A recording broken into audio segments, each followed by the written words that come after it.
Welcome back to Peace, Love and Tarot. This reading is for Scorpio, Sun, Moon, Rising, and Scorpio. This is the first reading I'm bringing you for 2020 for the week of January the 6th to the 12th. So Scorpio, this week we have the beautiful Council of Light Oracle card. We have the Ten of Cups, King of Swords, Two of Cups, Knight of Cups, and the Seven of Wands. Some really beautiful energies here, Scorpio. So much about coming into your power, about now being open and ready to receive emotional offers, and emotional offers that really can lead to your best life and lead to that greatest amount of emotional fulfillment. Your reading shifts up from the previous three I've just done for other signs, which were a lot about still coming out of some of the denser energies of 2019.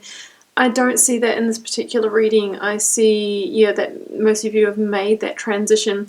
The energy of 2020 feels quite different. It is a higher frequency energy already, and it's only going to build and escalate over the decade. So some beautiful energies here, beautiful cards. Going to kick us off by reading out the Oracle card, Council of Light. Divine orchestration, helpers in the subtle realms. The Council of Light is a team of benevolent beings who are here to assist the raising of consciousness on the planet. They are here to help you achieve your soul mission and are guiding you every step of the way. However, because we live in a world where free will reigns, they cannot help you without your permission. If you would like their assistance, it is time to ask them. They can help with all kinds of requests, nothing too big or small. Think of them as your personal teams of helpers in the spirit realm. They are ready and willing to step in and get to work. What would you like them to help with? Yeah, so Scorpio, it says it's a really great time to ask your angels, spirits, guides, God, whatever you call it, for the things that you desire, for help with any blocks that you need to remove, any final, releases that you need to release in order to get to, some of this beautiful energy that's coming in.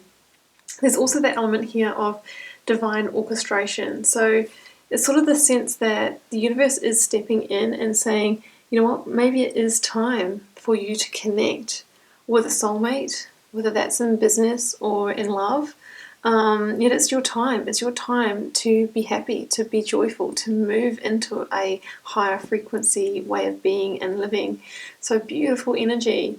With that said, I'm going to start here for the recent past. I feel that this Seven of Wands, Scorpio, is probably the remnants of that 2019 energy that's, potentially already completed or might just be, transitioning out of it now. Kind of the hangover of the previous decade, I see it as.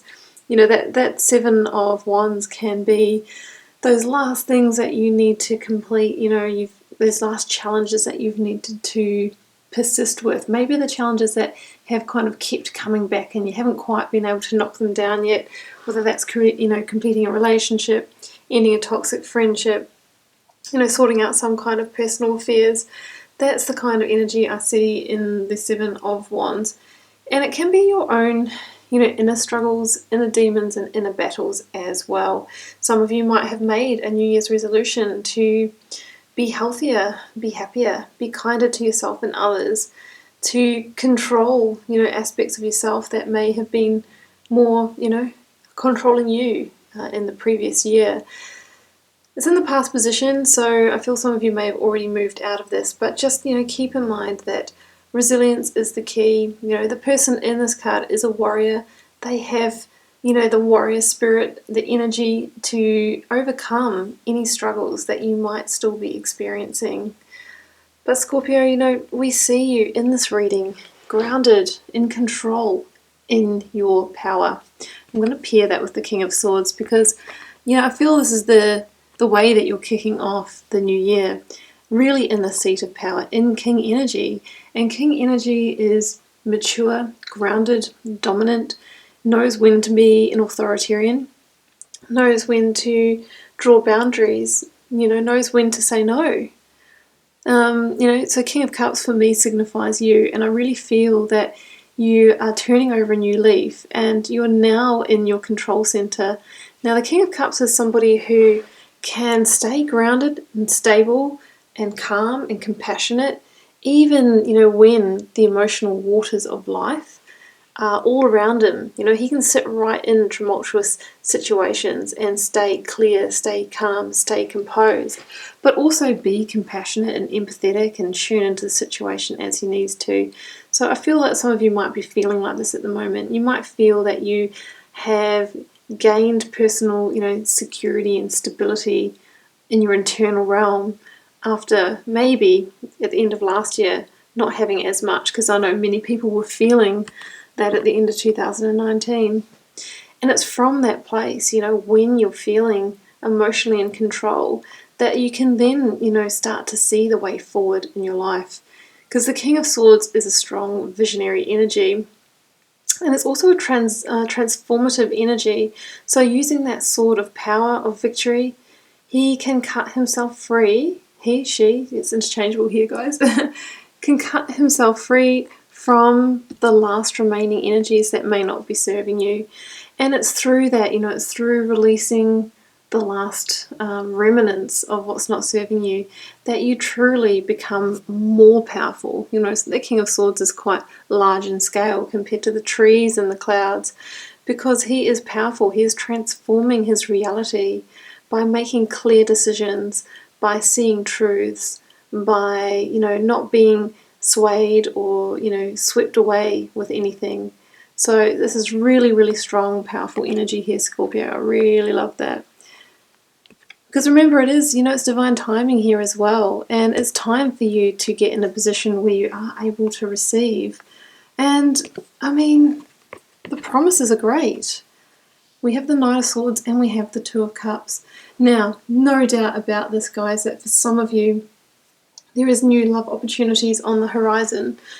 The Knight of Cups is somebody coming in who potentially could be another water sign, actually. So Scorpio, Cancer, or Pisces. If they're not, it can be somebody that embodies those qualities. So somebody who's really connected and in touch with their emotions. Somebody who is connected, compassionate, and empathetic. Somebody who is also very charismatic and magnetic and maybe very easy on the eye as well. Now, the Knight of Cups energy can be an apology. It can be an offer of romantic love. It can be somebody coming in terms of creative collaboration or business partnership who you just have that professional chemistry with. So it's not limited to the realm of love, but it is, to do with the realm of emotion, saying that somebody's going to come in that you're really going to connect with. And, with that Two of Cups here, Scorpio, it could be somebody who's a twin flame or a soulmate energy. If it's not a water sign, there's also Leo on the table as well here. But, the Two of Cups really is, coming together with someone who you feel is your other half, who really completes you. And you can really, go the distance together and create something solid, create something beautiful. This person and you are just going to get each other, and I think it's going to flow. Right from the moment you meet this person, you may have this feeling that you've known them before. They are probably part of your soul tribe from other lives, if that's what you believe in. And there is that element of divine orchestration to bring you together at this particular moment in your life, a moment where you are feeling clear, you are feeling grounded, you're feeling in your power, because that's the best place from which to meet somebody. So yeah, definitely be on the lookout for that. It is beautiful energy. And look at this, guys. The promise of this partnership is one that goes the distance. Ten of Cups is the highest, achievement, the highest, emotional fulfillment, joy, love, harmony. And, the couple in this card here, they know how to keep this rainbow alive. They know how to keep this energy flowing, because they know that what they give out, they get back. They know that by being love, being in King of Cups energy, being compassionate, wise, loving, and kind, that more of that comes back to them, and they just keep on fueling this abundant, beautiful, happy life. And from that place, they can create the sanctuary they've always wanted, a beautiful family. That's what's on offer. I really feel that this is probably likely to be a love reading, guys. I don't like to usually call it either way. If not, it could be, meeting that person, that business partner, that creative partner, where you can really create something that's going to lead to some kind of even financial abundance, because this is really a card of, living your best life, of having it all, of being able to sustain this life easily and abundantly, and being in that place of flow. So Scorpio, it's a simple reading. It is what it is. It is beautiful energy here. I think that there is love and fulfillment and joy coming your way across the next week. And why? Well, just because it's your time. Just because, you have done the work. You've created the space for it. And now, it's being orchestrated for you. So just do keep in mind, guys, it is a general reading. Not saying this will be for every Scorpio, but for some of you, there is someone beautiful coming in for you. Yeah, feel free to leave me a comment. Always like to know how it's shaping up in your daily life. And I'll see you back here, Scorpio, for another reading next week.